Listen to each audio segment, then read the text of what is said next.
Morning, everybody, students. Thank you for joining the talk. And I like to start with Hayo gozaimasu to everybody. Good morning. Here it is. We have a good evening. So today, the title of my talk is Waste Isolations Pilot Plant, a potential solution for the disposal of transuranic nuclear waste. So the presentation is divided into two parts. First part, I will talk about what is WAPE, what it does to the nuclear waste that we have generated in the United States since 1940 and 50s. Second part is the problem that WIP has in last 5 years of its operation.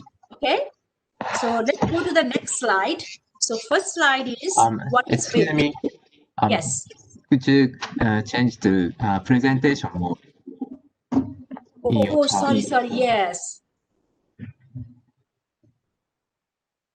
Yes. Able to see me? Yes. Okay. Thank you. Sorry about that. I forgot. So first slide is what is WIP?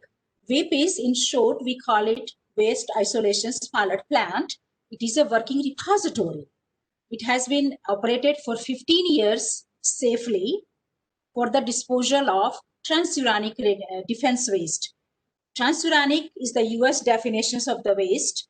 If you look into the international definitions, which might be applicable to your GN as well, is intermediate level, long-lived nuclear waste. Okay, so the WIP is located in southwest New Mexico, which is about 26 miles east of Carlsbad. Transuranic waste is man-made radioactive elements that are heavier than uranium. So any element which is radioactive and heavier than uranium is defined as transuranic. So this is the one definitions of transuranic, and what is the criteria of the waste that should qualify to be disposed in the WIP is, that's the next bullet point, the activity of this waste should be greater than 100 nanocurie, which is equivalent to 3,700 becquerel per gram, or equivalent to 1 ppm, which is parts per million of alpha emitting isotopes with half-life of 20 years and higher. WIP is also the first repository in the world, only one in the world operating repository. And this is also, the WIP is also the first to recover from the incident that I will be talking about later in my talk, and resume the operation in 2017. Okay, so we are going to the next slide. This slide will show you the WIP layout. You know that this is a transuranic deep geological repository. So it is located 665 meter underground. Okay, so we are in the surface, and the WIP repository is 665 meter underground. So this slide shows you the WIP layout. We show that there are 4 shafts. You can see that those lines, those are we call it shafts. So that supports the surface, connect the surface to the underground. So first one and last one is we call air intake shaft and air exit. Since the repository is half a mile underground, you need air underground. So this pipe, whatever we call it shaft.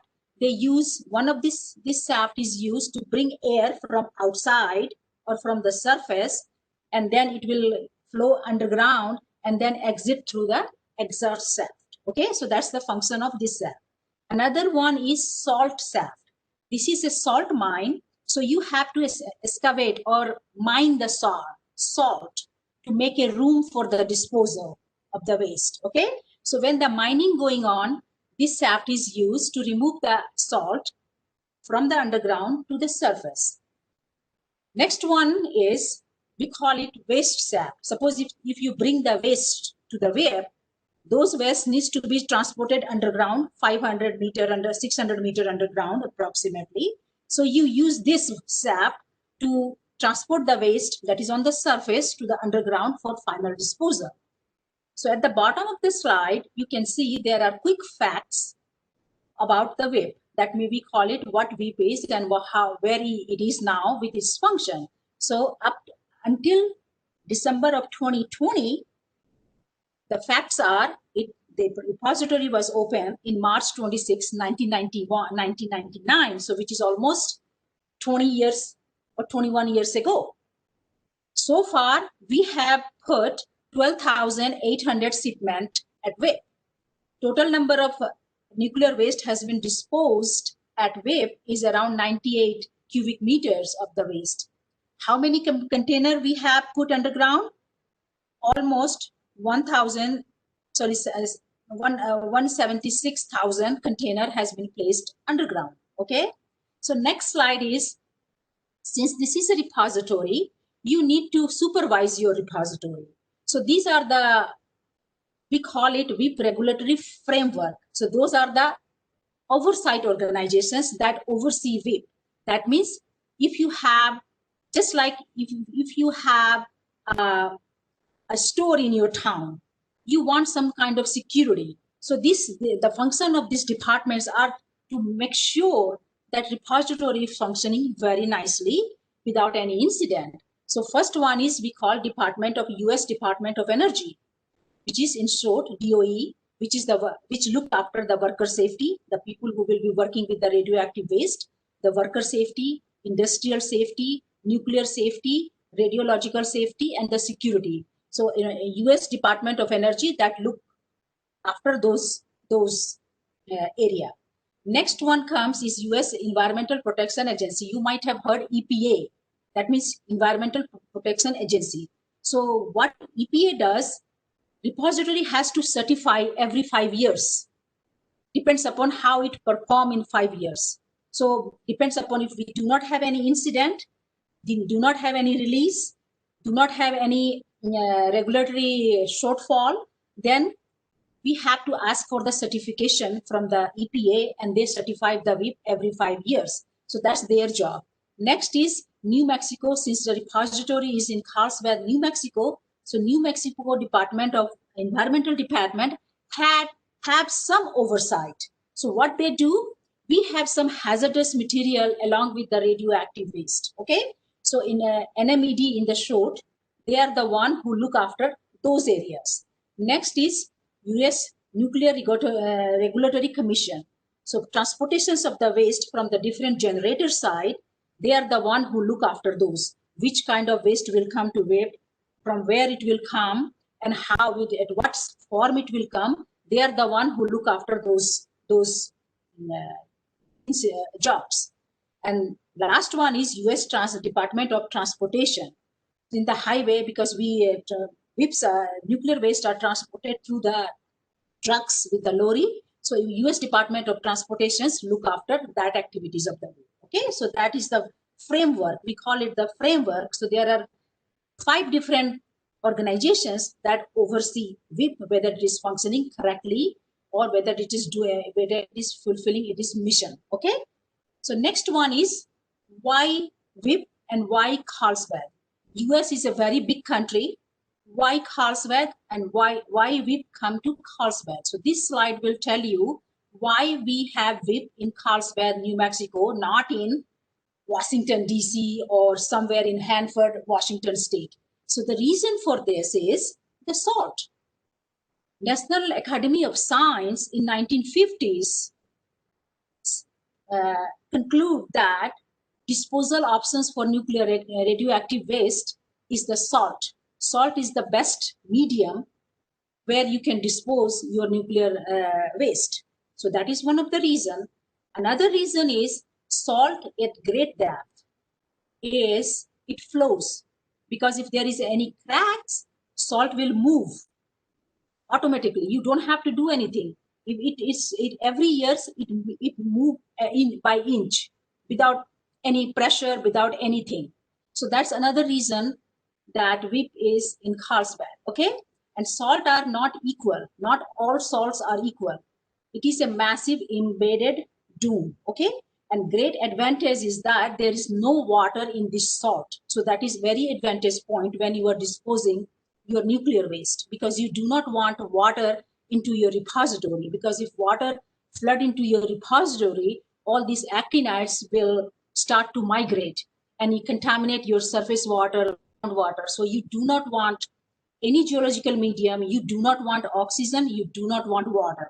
So that's another reason for WIPP to be in Carlsbad.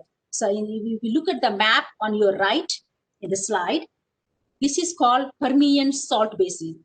Where WIPP is, it's called Permian salt. Permian salt is like 2050 million years ago. Permian Sea used to be in this area. That sea kind of evaporated and make a salt because you have a sea. So suppose if Pacific Ocean dry, what happens? Because seawater is very salty, right? You all know seawater is very salty. So suppose if sea dries out, all this salt deposit, that's what happens in Carlsbad. That was 250 million years ago. So we have a huge chunk of salt in this area. Okay, so that's the reason we came to Carlsbad. And another reason is Carlsbad is a very small town. We have only 30,000 populations in this town. And where WIPP is located, there is no houses, nothing there. It's in the middle of the desert. Okay, so that's another advantage that Carlsbad has.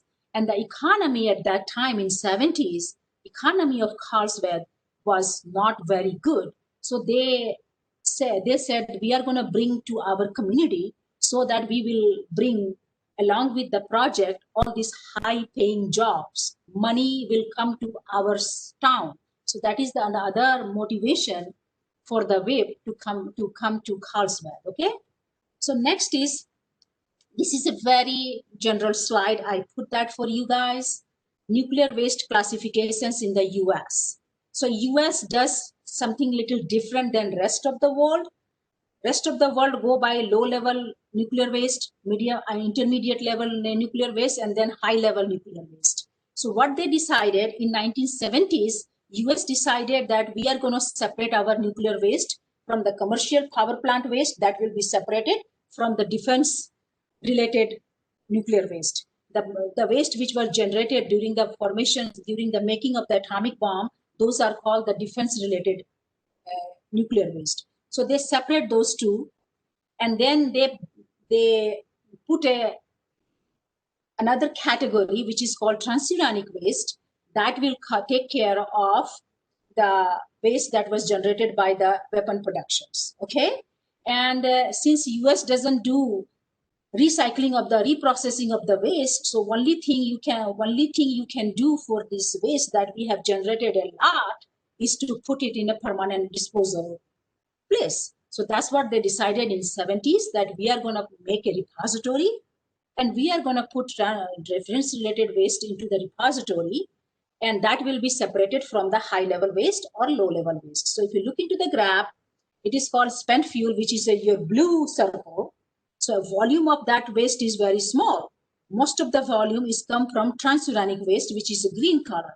So a large amount of waste, it is called as a transuranic waste.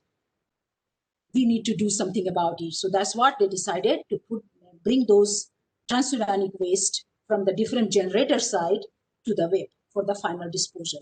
But if you look into the radioactivity, the maximum radioactivity will obviously come from the transuranic waste, because if you have a large volume, you have to deal with a lot of radioactivity.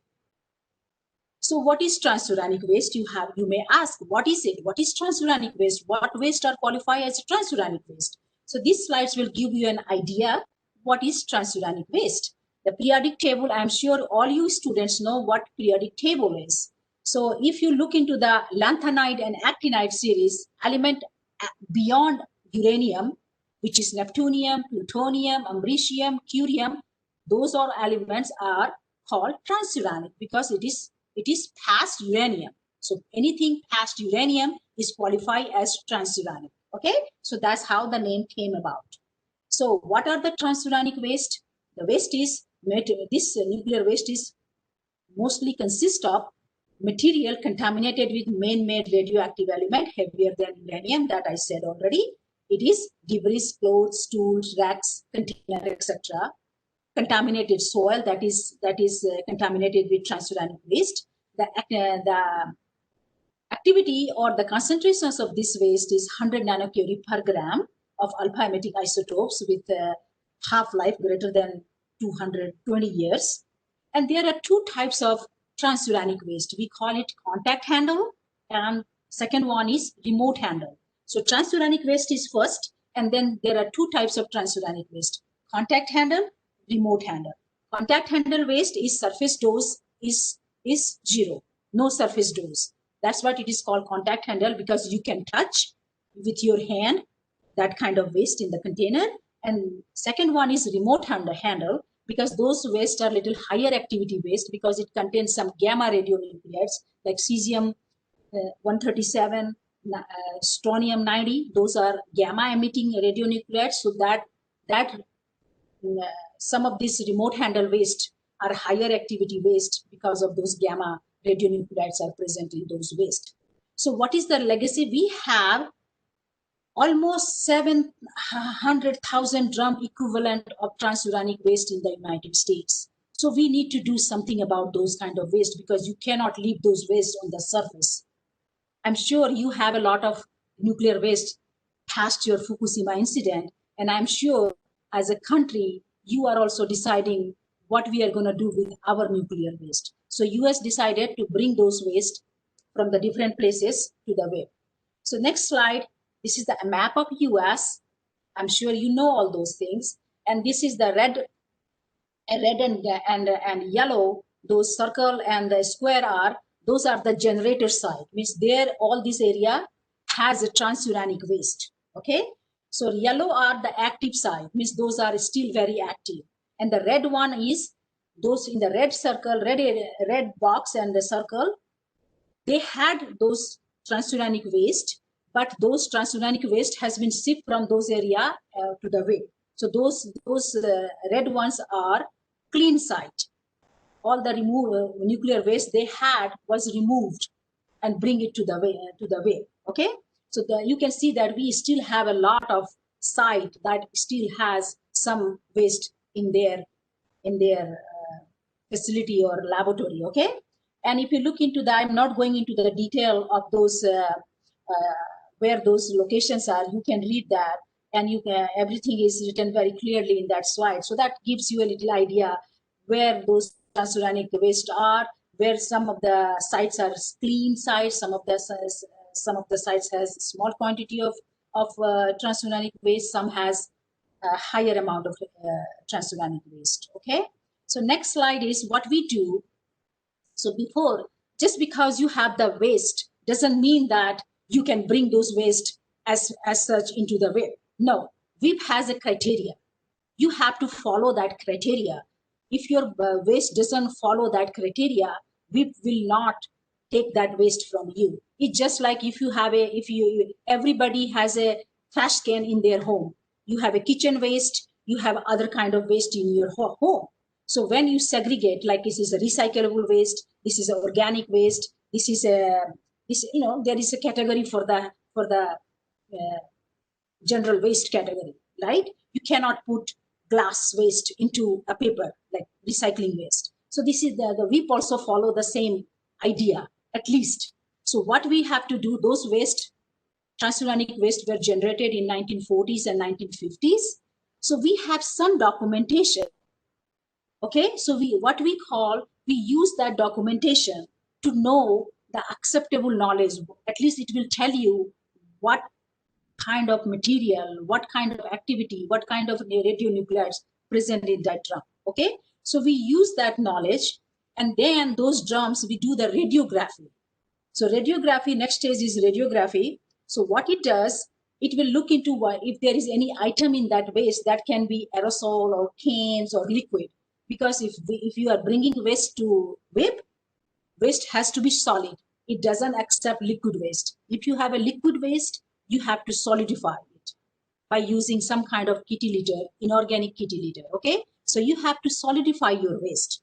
That means WIPP will accept waste in the solid form, not in the liquid form. Okay, so first we do the radiography to know aerosol and any extra item that should not be there.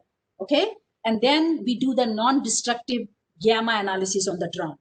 Those are the 55-gallon drums. Those are the big drums. So we do the gamma analysis on the surface of the drum. and find out what is the activities on those drums. So next which goes for the headspace gas analysis, because those waste sometimes contains rubber, clothing. So over time, degradations of the rubber and the clothing material, they generate some kind of VOCs, like volatile organic compound.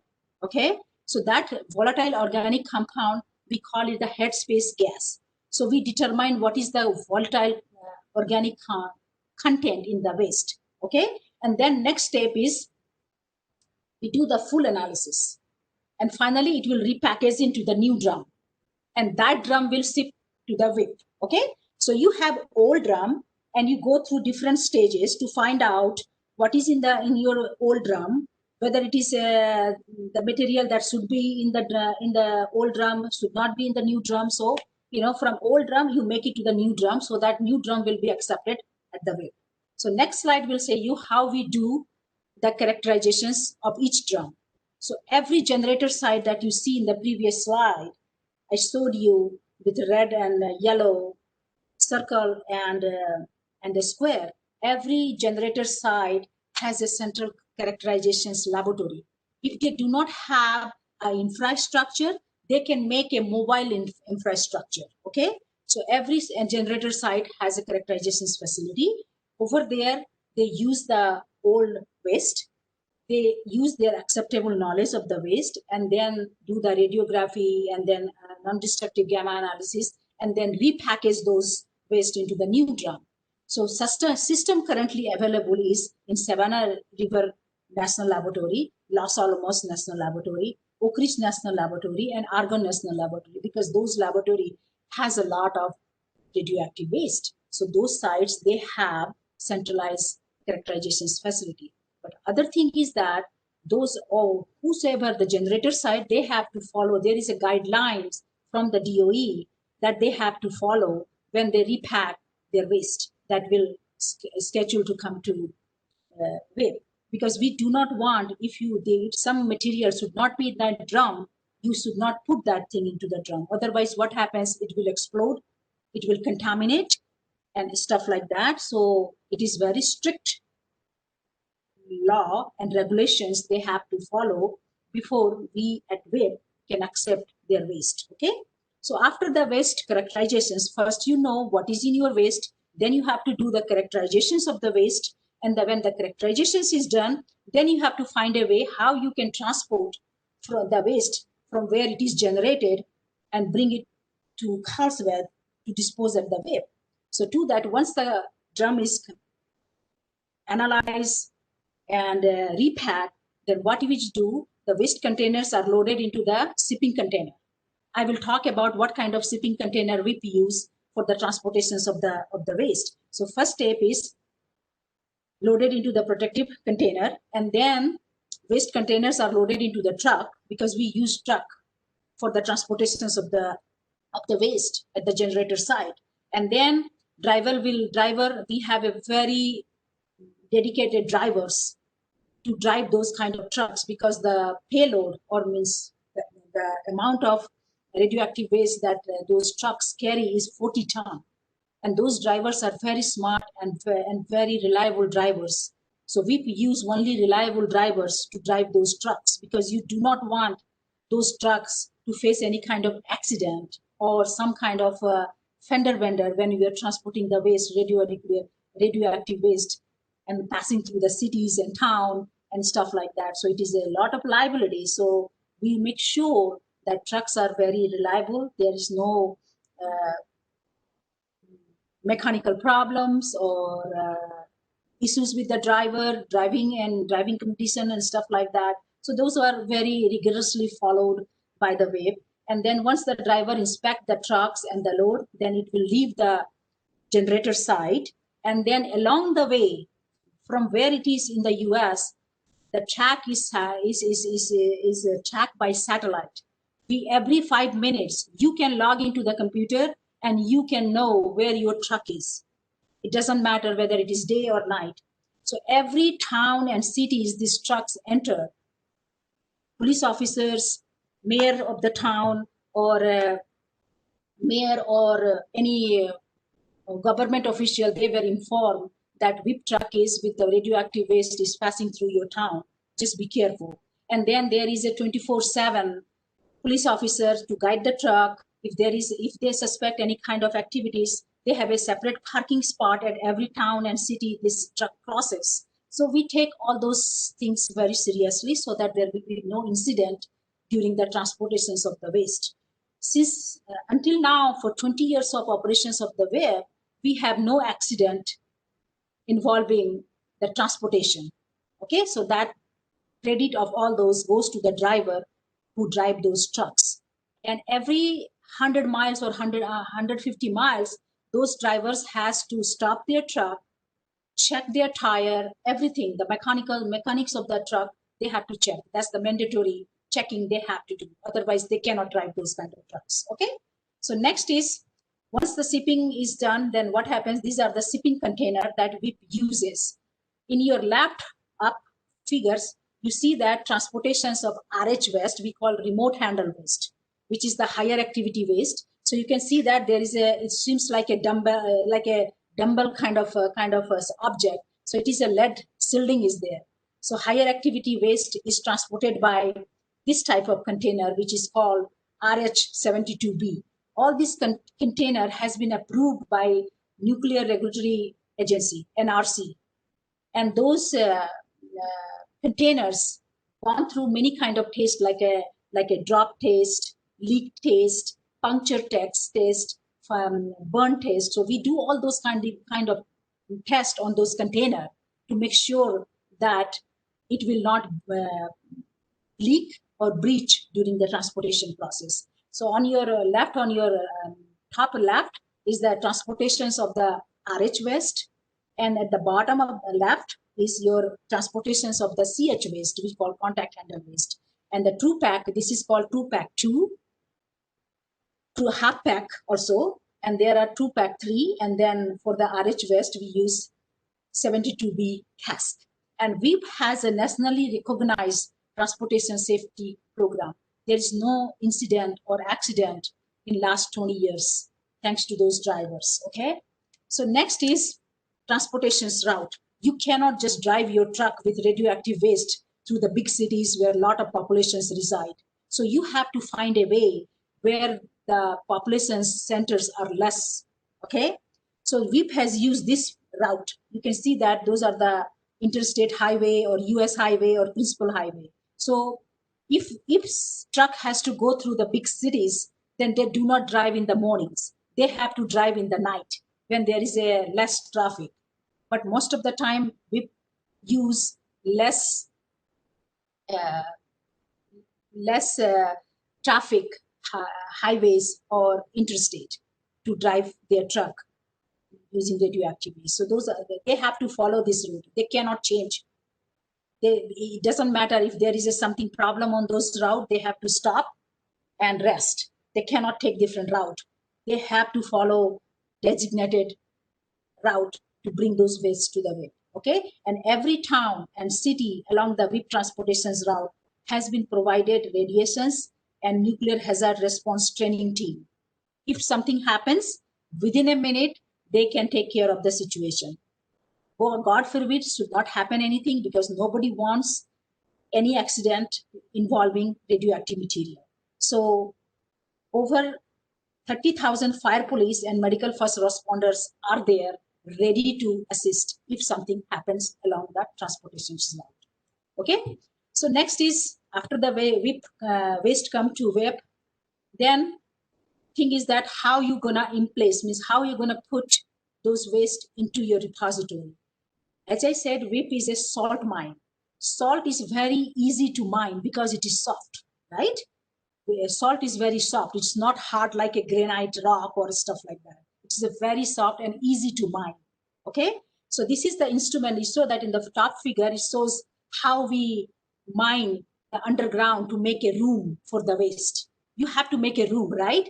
Because if you do not have a room, you cannot put your waste. So these are the kind of instrument tools or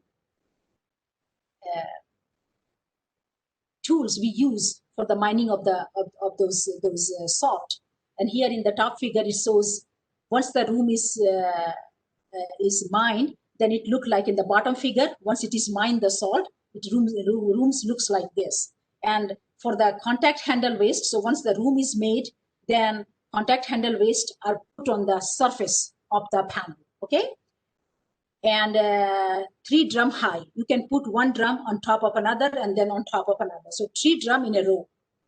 That is for the CH waste. But if you have a remote handle waste, which is a higher activity waste, what we do, we put those kind of waste on the, built a borehole on the side wall. You can see that where it is written RH waste. So that wall, we make a hole in the wall, and the RH waste is put on that hole, not on the surface or on the floor of the panel.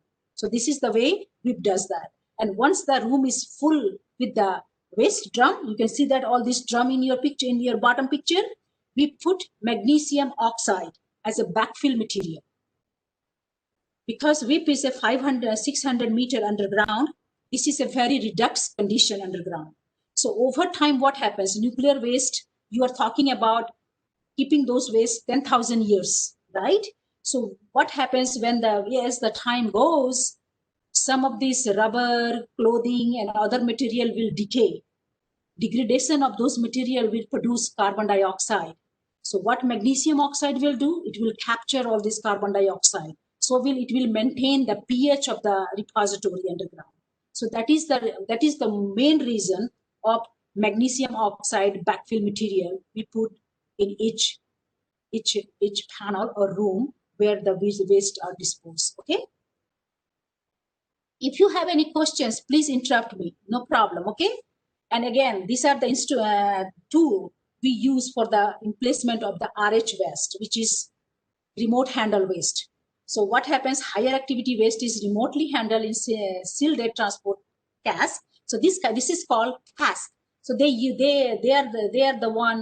are the one used to bring RH waste into the underground, and then it make a hole. You can see that in the bottom picture, it can dig a borehole, which is kind of like if you dig a well in the ground. So in the side wall, it will make a borehole, and then they can just put this remote handle waste into the side of the wall. So that is how we do the emplacement of the waste into the WIP. Okay. So over time, what happens? We are talking about nuclear waste, which is like 10,000, 20,000 generational project. Okay, it is not like 100 years, 200 years we are talking about. We are talking about here 10 generations, 12 generations. So at that time, this is how the panel and the WIP look once the room is full with the waste. These are the drums. Those are 55-gallon drums. You put 3 drums stacked. So and then on the top you have a magnesium oxide backfill material. So this is how, when you put the waste, suppose if I push that weight in this year, like 0, time is 0. So over time, what happens? It is a salt mine, and salt has the tendency to move. Okay. So what it's going to do after 10, 15 years, it is a slow. You can see that the ceiling of the room kind of like a lowering down and try to touch the waste. In the previous, look at the previous figure. There is a little gap between the top of the drum and the ceiling, right?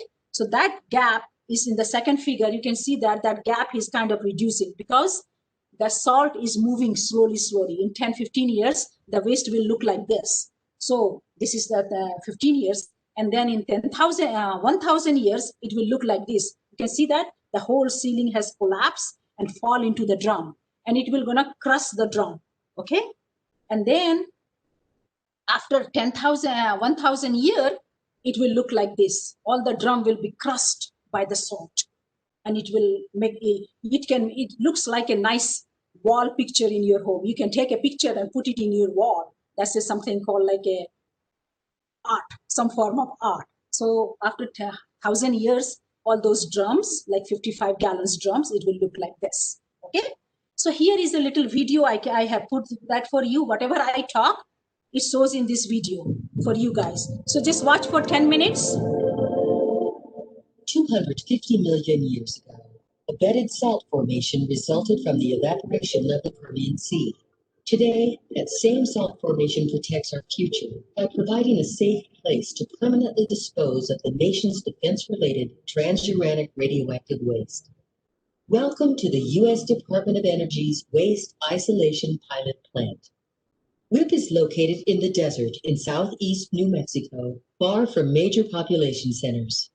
WIPP began disposing of transuranic, or TRU, waste in March of 1999. TRU waste generally consists of clothing, tools, equipment, sludges, soils, or other materials contaminated with man-made radioactive elements that are heavier than uranium, thus the word transuranic. Approximately 96% of the waste WIPP will receive is contact-handled TRU waste, meaning that the waste containers can be safely handled by workers without additional shielding. The remaining 4% will be remote-handled TRU waste. Remote-handled waste is shielded during transport and is handled using robotics and machinery. Congress limited the WIPP mission to defense-related TRU waste only. Temporary above-ground storage of TRU waste poses long-term risks to health and the environment. WIPP's nearly half-mile deep disposal rooms safely isolate these wastes from the accessible environment. TRU waste, now temporarily stored at DOE sites around the nation, is carefully examined to make sure the waste meets strict WIPP disposal requirements. This process is called characterization. TRU waste is safely shipped to WIPP in special transportation containers certified by the U.S. Nuclear Regulatory Commission. Remote-handled waste is disposed in horizontal boreholes drilled into the walls of underground disposal rooms. Contact-handled waste is stacked in columns on the disposal room floor. Over time, high pressure on the salt formation will cause the salt to creep, filling in voids of the disposal rooms and entombing the waste permanently. TRU waste temporarily stored above ground poses a potential threat to human health and the environment. WIPP's mission is to isolate that waste forever.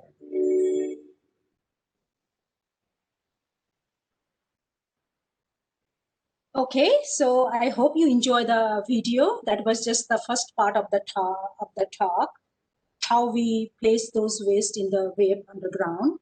So second part, WIPP has just completed 20 years of its operation because it started in 1999 and now we are in 2021. So after 20 years, people still debate whether WIPP is a good choice. It's good to have a repository. And if we do, what are the merits of having a repository in your town or in your country? Or what are the issues still exist? Because this is a new science. There's no repository that has ran for 20 years or operational for 20 years. So whatever happens in the WIPP is a lesson for the rest of the world. So this picture in this slide shows the first truck that bring transuranic waste from the Los Alamos National Laboratory in March 26, 1999. So this has a very historic significance because before the operations of the WIPP, it took 20-30 years to cut all these red tapes. Means there is a lot of oppositions for the WIPP because nobody wants nuclear waste repository in their town. So there was a lot of backlash when WIPP was tried to be, exist. So it took 20-30 years from 70s.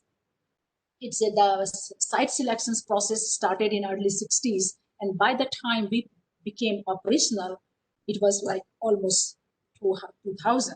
So it took like 30 years before existence of WIPP came. Okay, so that's why I put this picture. This has a very historical significance because this is the first truck that WIPP received in 1999. Okay, so next we are next part of the talk. I will be talking about what are the issues at WIPP. WIPP doesn't always have a very high safety record. We had two incidents at WIPP in 2014. You might have heard about that incident if you are listening, because I know you guys are young people. You don't follow political news or any kind of boring news, I would say. You guys are young people, so your main priorities, YouTube, TikTok, and those kind of things. I understand that. But if you have learned about or heard about it, we have two incidents in the in web in 2014. First incident happened in February 5th when one of the truck underground got fired. You can see that picture of that truck. The front tire was burned, and the front engine compartment was also destroyed because of the fire. 9 days later, another incident happened on February 14, which is a Valentine's Day. Radiations release incident happens in the VIP underground. So this is in the picture on your right is the VIP layout, and red dots are the locations of the event. The first locations, the fire locations happen on February 5th, and the second one is in February 14. Those two incidents are not related. DOE has done an investigation, and they found that those two incidents are completely separated. It is just a coincidence that they happen a week apart. Okay. So so when the radiations release incident happened underground, a little bit of activity from 600 meters underground come to the surface as well. We detected some amount of radioactivity on the surface. That means how it happened, you may ask. One of the waste drum breached underground, 600 meters, 655 to be exact, meter underground. How that radioactivity come to the surface? That's a very good question, right? So the reason for that, first, VIP is a repository, but before VIP is a repository, I can say that VIP is a salt mine. So in the mining, suppose if you went to the coal mine or any kind of mining or underground cave, you know you need some air to breathe because you have workers going underground. So you need a ventilation, right? Ventilator, so that you can breathe. There will be some air because if you are 500 meters underground, there is no air, there is no sunlight. Okay, so you have to provide air. So VIP has a very good ventilation system. You can see that in the picture. That's called the VIP ventilation system. So what happens?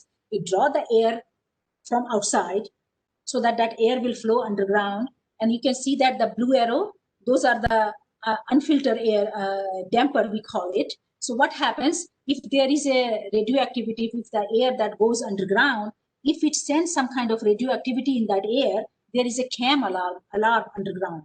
So it will tell you, it will alarm if you sense any radioactivity.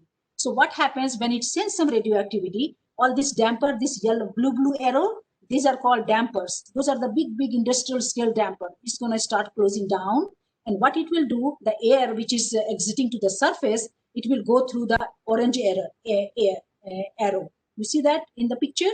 So these will go diverted towards the orange arrow so that it will be filtered through the HEPA filtration system. It will we call it the HEPA filtration system, so that the person or the public will not be affected if there is any release underground. So at the night of February 14, when there was one of the container breach underground, the ventilation system, what it did, it just started to shutting down the damper because CAM alarm went off. So automatically all these dampers start shutting down. So during this shutting down process, two of the damper didn't close all the way down, and it allows some of the contaminated air to exit outside. So that's how we detected some amount of radioactivity outside. Okay, so next slide is the drum that breached underground.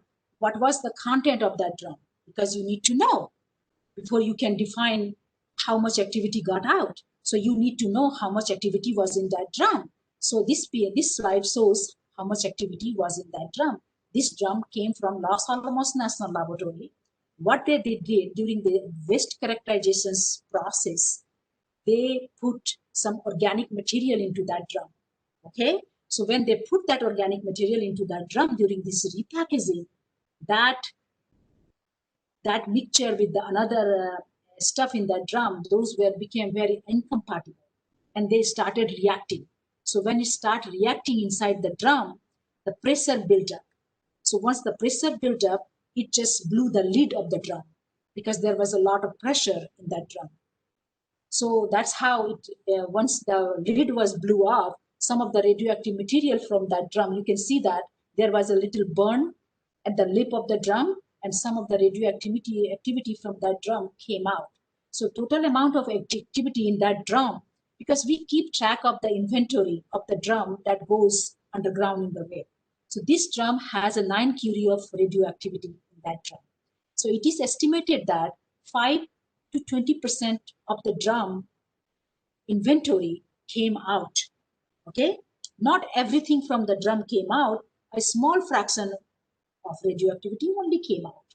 So source term estimations, which means how much activity came out, it is estimated that 0.3 to 1.5 curie of reactivity released from that container.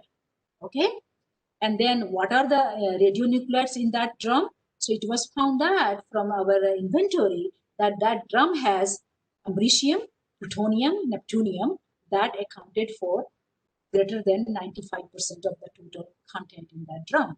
Okay, so that caused the release. So I'm sure you guys have a first-hand experience when Fukushima incident happened in your country. You have to do the environmental monitoring. Any nuclear facility anywhere in the world, you have to have a nuclear environmental monitoring program in place. So WIPP is not exceptional. WIPP has 3 different environmental monitoring programs. One is compliance monitoring, one is independent monitoring, and one is oversight monitoring. So 3 different organizations, they do the environmental monitoring of the WIPP, making sure that whatever goes in, stay in, should not come out. And that is the way it was sold to the people of Carlsbad. When the WIPP was trying to come to Carlsbad, there was a public meeting, public discussion. So in that discussion, DOE people told Carlsbad public that make sure whatever we put inside the WIPP, it will never come out. But that doesn't happen. Always remember Murphy law. If something goes wrong, if something will go wrong, it can go wrong sometimes. So don't say that never.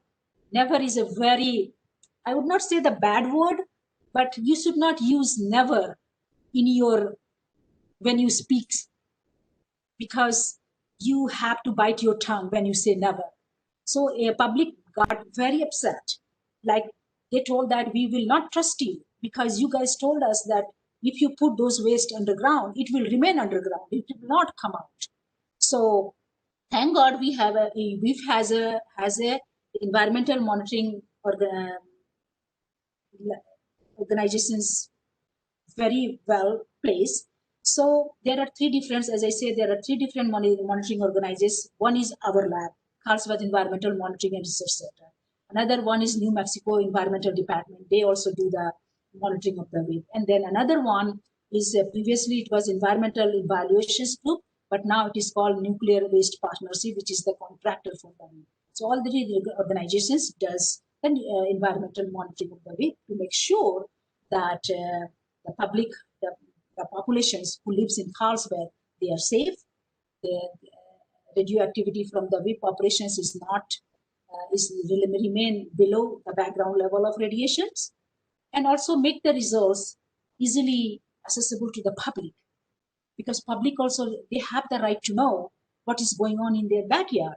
Because if you have a nuclear repository in your community, you have the right to know whether that repository is functioning properly, whether any activity is coming out or not. So that is one of the role of the CMERC, which is Carlsbad Environmental Monitoring and Research Center.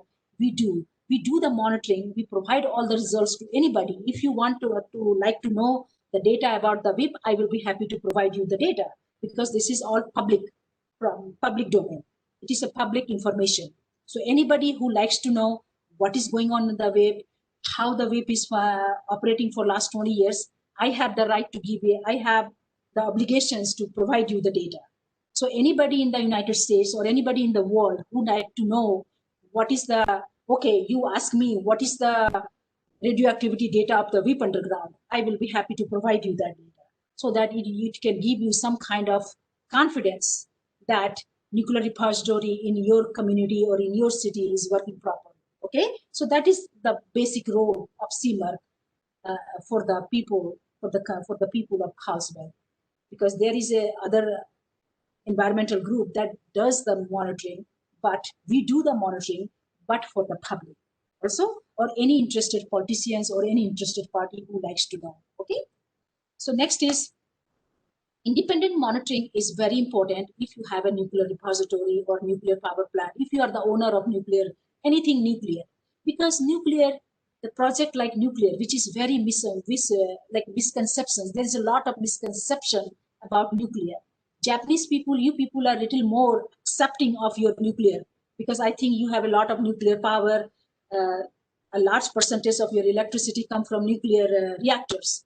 In US, the sentiments are very negative when it comes to nuclear. They do not like anything nuclear.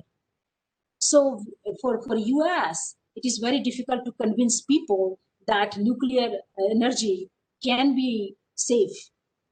And so we have this challenge, a different country, and also the politics also involved in every decisions when it comes to nuclear. Politics also play a great role, but also the public perceptions. If public is happy, accepting, then you can able to run your nuclear facility in the city and town. But if public doesn't want that, then you have nowhere to go but to shut down your facility. So those are the things. So if you have a independent monitoring organizations in your community, then it gives public a sort of confidence, I would say, or some kind of transparency, because public trust scientists more who are considered as independent. If it is a government official, they have a less trust. Because suppose if I work in the independent lab, public has more trust on me than if I will be working for federal government or state government. Okay, so that is the reasons of having an independent environmental monitoring. It is a good thing to have in your community when you are a owner of anything nuclear, because project like nuclear is very misconceived, and you need to have a public confidence as well as the understanding.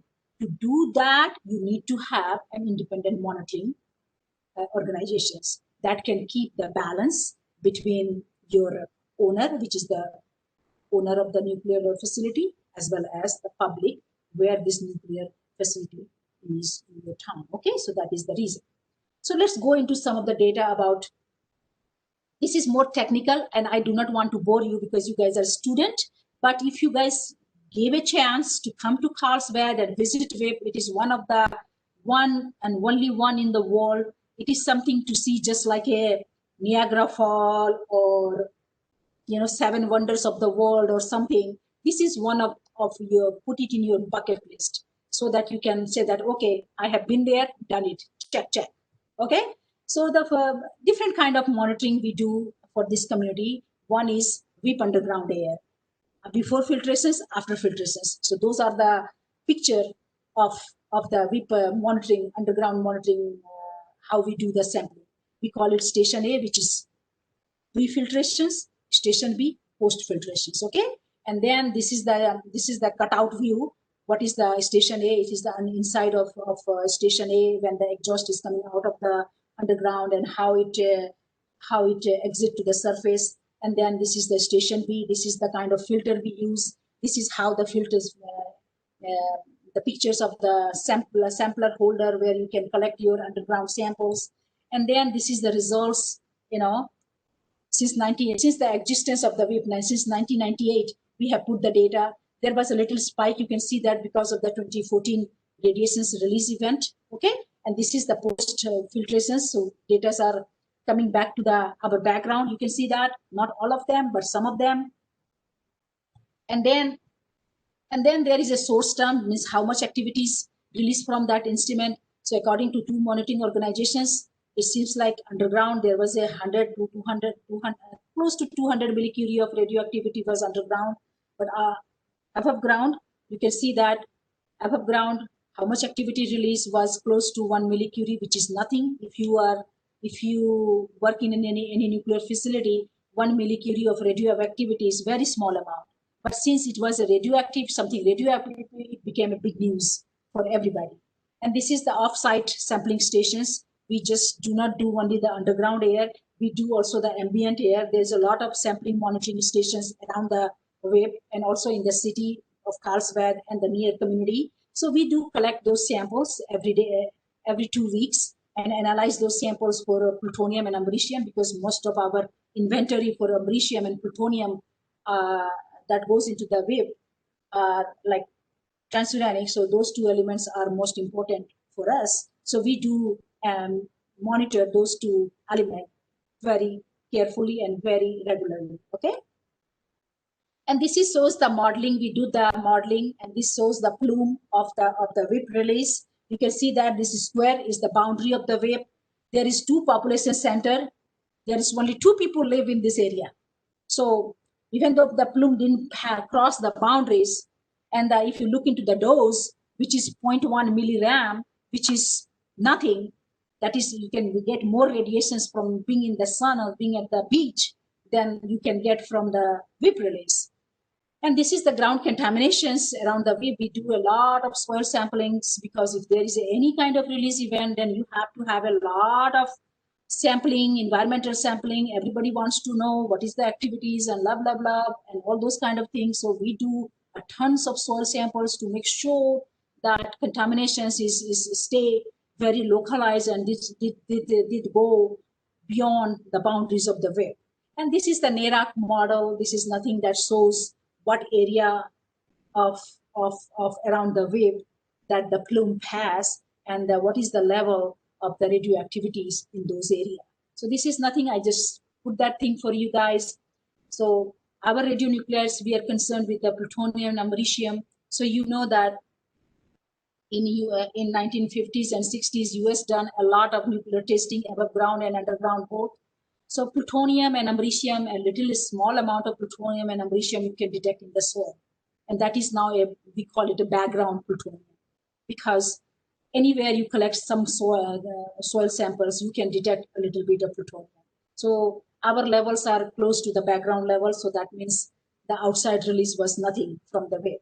And then the people who live in this area, they need to know whether their body or they have any inhalation of radionuclides being lived in this town, or living around this WIP repository, or working at the repository. So our lab has a very nice whole body counting that can measure the body nuclide burden on your body, or in your lungs and your body. So during this release event, we have we did a lot of urine and fecal samples. Few people samples will come back positive, but the WIP has a dose level of 10 milligram. Most of the levels were below the 10 milligram. So it was, again, nothing. And this slide shows the contaminations level in the WIP. So red area is the area where there is a lot of contaminations underground, but rest of the area is okay. And how we did the cleanup, since it is a salt mine, so you just spray the water. What water will do? Water will dissolve the salt, right? Once salt is dissolved, then activity will come along with the salt. And that's how we decontaminate the underground. So this is the radiations level in the context. So this graph shows the plutonium concentrations level in the US from 1960 to 2020. WIP release hasn't caused any increase in the radioactivity, okay? So next is the public reactions, which is always very important. If there is any kind of release involving radioactive material, public also get very concerned, and they have a very high emotional reaction. So these slides will capture the sentiments of the people in the first town hall meeting following the release event.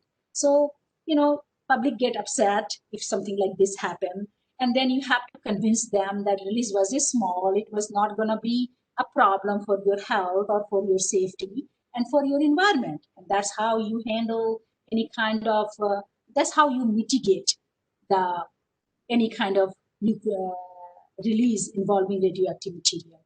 And this is the false media reactions to the WIP. Media is always one who drive the narratives. It doesn't matter what happens, media always amplify it. And now with social media, Twitter, everybody has the voice. Everybody can say something, everybody can be a scientist, everybody can be a doctor, everybody can be anything. So this is some of the media reactions. If you guys have time, just read it. You will have a good laugh looking at it, okay? And this is the potential dose. If you work in the web, this is the dose you will get. Our level is 10, so most of the dose, the people who live in this area, not even get 1 milligram per year, and ours is like 10. So working in the web is safe. And what is the underground radiations risk? Whatever happened underground, the radiations risks, when you talk about radiations, people get scared because they think that radiations will cause you cancer. That's the main reason for the fear. So suppose if you are working in the web during the time of the incident, your cancer risk will increase by less than 1% according to the data. But if you are a normal human being, everybody has a chance to get a cancer in their lifetime by 20%. Okay, you have the risk of getting cancer 20% in your lifetime. Depends upon your lifestyle. Suppose if you are a smoker or drinker or stuff like that, or you are exposed to high radiations from the sun or anything. There are so many factors involved. So not only one factor define everything. Okay. And this is why we are so afraid. As I said, the main reasons for afraid is the cancer. There's just like that radiations and the risk. And people think that if I expose to radiations, I will get cancer. And that is the main driving force. And where it comes from? The main reason it comes from, we told them that any kind of radiations is bad for you. That's what we have been telling them since 1950s. Okay? So that is the reason. The reason that the LNT, no linear or no threshold, is the reason why people are so paranoid about radiations, because we tell them to. Nobody told them that small amount of radiations is not gonna cause any kind of problem for you. It is sometimes, maybe it is okay for you to have a little bit of radiation, but we told them otherwise. So now they do not trust us. So that's our problem. Is yes, it is our, as a society, it's our responsibilities to educate the layman or public that small amount of radiations is not bad. All amount of any amount of radiations is not going to give you cancer. There need to be some level of threshold, because human body is very robust. We have a defense mechanism. Now we have a coronavirus in every country. Some people recover, some people die, right? We do not. Recently we got the vaccine, but 2 months ago we didn't even have the vaccine for the coronavirus, right? So that is the reason. So underground radiation is a very small safe, and you say that 500 meters underground, the radiations level is also very low. So it gives you an opportunities to study, to do some research, to find out whether a small amount of radiations is good for you or not.